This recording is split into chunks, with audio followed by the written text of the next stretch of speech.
with chemistry, you have one hammer, and you keep using that same hammer for chemistry, and it's working very well, and it's very manipulative, and you can really come up with good products, and we have for years.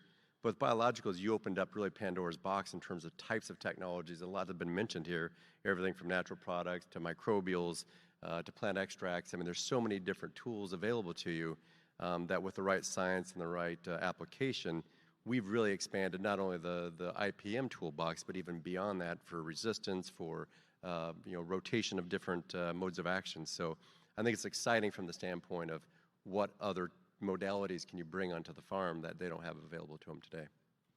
Our biggest biological product is on Acceleron, which is a Bayer seed.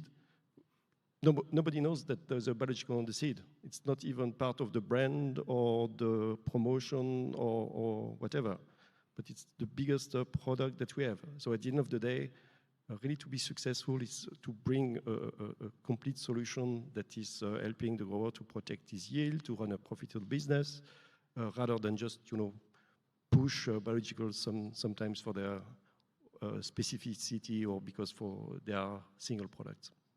The effort here from everyone in this room, it's not just work from our own company. So we need to work for the right solution to the growers.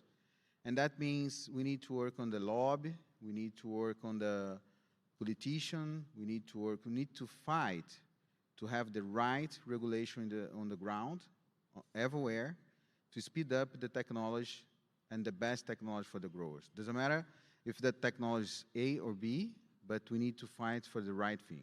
When we think about these offerings, again, I'm putting it more from an R&D perspective, it's the complementarity that has to be emphasized. So even though we are sort of a separate biologicals R&D team, it's very much talking every single day to our crop protection R&D colleagues and thinking about integrated solutions and how do we bring forward integrated solutions to the market.